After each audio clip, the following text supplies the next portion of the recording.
Surviving narcissistic abuse is one of the biggest tragedies that can ever happen to you. I have my personal reasons to say so, one of which is its devastating impact on your physical health. The prolonged exposure to psychological distress creates an overwhelming demand for your body to survive, which exhausts its resources, giving birth to numerous disorders, ailments, and dysfunctionalities, both mental and physical. Simply put, your body keeps the score of the damage caused by the narcissist, and you struggle to live a normal and healthy life even after leaving the abusive environment. But how does the body get so affected? How does it keep the score? Knowing the answers to these questions is crucial because if you were ever to heal, you need to know what happened to you. Hi, I am Danish, a narcissistic abuse recovery professional. This episode is the first part of the series I am doing on understanding and healing the devastating impact of narcissistic abuse on your health. This part will be about learning what happens in your body when it faces the adversity created by the narcissist abuse. If you do not want to miss any episodes in the series, subscribe and press the bell icon to stay updated with everything latest. Without further ado, let's jump right into the topic. In the beginning of this episode, I said that prolonged exposure to psychological stress creates an overwhelming demand for the body to survive, which simply means that your body adapts to the environment and allocates most of its resources to survival, making it easy. An example of this could be staying hyper-vigilant and hyper-attuned to the environment all the time to make sure you prepare in advance for the narcissist's incoming abuse and make it out alive. But this happens at a cost.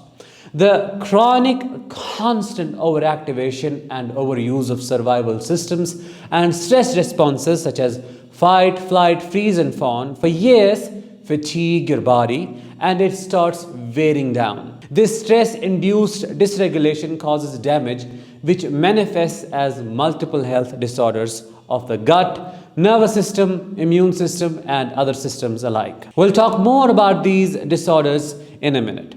Let's take a deeper look at the dysregulation in the body and how it translates into physical health issues. One crucial aspect to look at when understanding the physiological impact of stress caused by narcissistic abuse is the HPA axis, the hypothalamic pituitary adrenal axis, which connects the hypothalamus, pituitary glands, and adrenal glands. It is a major neuroendocrine system that controls reactions to stress and regulates many body processes including digestion, the immune system, mood and emotions, sexuality, and energy storage. The HPA axis is central in regulating many homeostatic systems in the body, including the metabolic system, cardiovascular system, immune system, reproductive system, and central nervous system. If the HPA axis is dysregulated, almost everything else would be dysregulated and imbalanced. A little more about its functioning. The hypothalamus releases corticotropin-releasing hormone, CRH, which stimulates the anterior pituitary gland to release adrenocorticotropic hormone, which in turn stimulates the adrenal cortex to release cortisol. Normal cortisol levels are necessary for our functioning and maintaining the circadian rhythm. But because you are exposed to the never-ending stress caused by the narcissist abuse, this system starts malfunctioning. It makes the HPA axis over-responsive and dysregulated, meaning it activates too readily and does not shut down appropriately. Sensitization of the HPA axis leads to the overproduction of cortisol and other stress-related hormones like adrenaline and noradrenaline, damaging body and brain as they remain chronically high for years. There is a lot more to understand about the HPA axis and trauma, but that is for another episode. All in all, the stress you endure because of how the narcissist treats and abuses you stuns your body and the systems that run it. It activates extreme coping mechanisms necessary for survival, but at the expense of keeping you dysregulated most of the time. Talking more about the health issues you could develop from surviving the narcissist, the sky is the only limit. From various forms of cancers to autoimmune disorders, you can develop pretty much anything without any organic cause. You can have gut issues like chronic IBS, irritable bowel syndrome, Crohn's disease, leaky gut syndrome, and gastrointestinal reflux disease.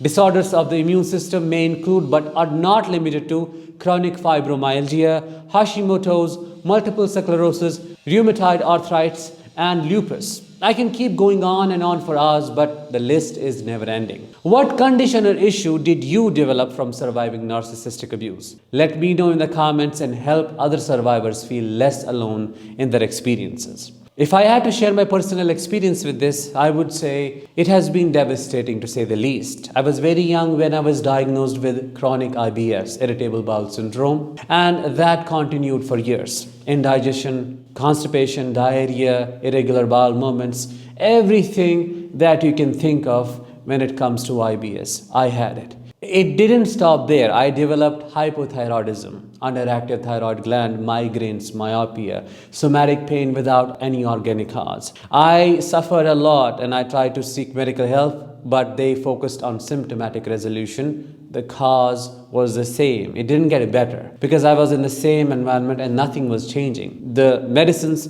made things a little better for me, but it was as chronic as it was in the beginning. I would say with years, it got worse. A time came in my life when I developed hypochondriasis. It's a form of health anxiety where you feel you have something, some kind of disorder, some kind of disease, something even when there is no evidence. You almost become delusional and paranoid.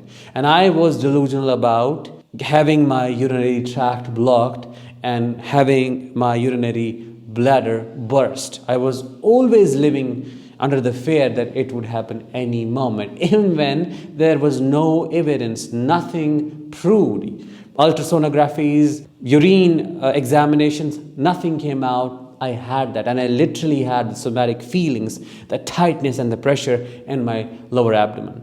To cut it short, it got to a point where I was about to end it all because it wasn't just the hypochondriasis, it was IBS, it was migraines. Everything became a hot mess in mixture. I wasn't able to see a way out. I became really depressed and I was about to end it all by ending my life. But I didn't do it, and it is at that point when I chose a different path, a different way of holistic healing. Doing the trauma work and seeking a lot of help got me to a place where my IBS is under control. My hypochondriasis is fully gone. My migraines are completely gone. Other things are gone. I still have some issues that I'm working on, but I'm a lot better. I'm just saying that for you to know that there is hope. With healing, there is a lot that changes in the body. Once the stress is removed, once the nervous system is regulated, once you help it to get better, everything else gets better.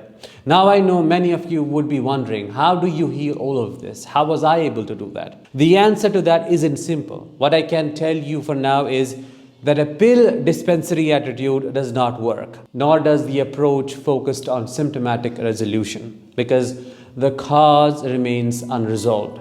Healing your health is a holistic process that needs an integrated approach. More about that in part 2 of the series. Until the next one, let the healing begin.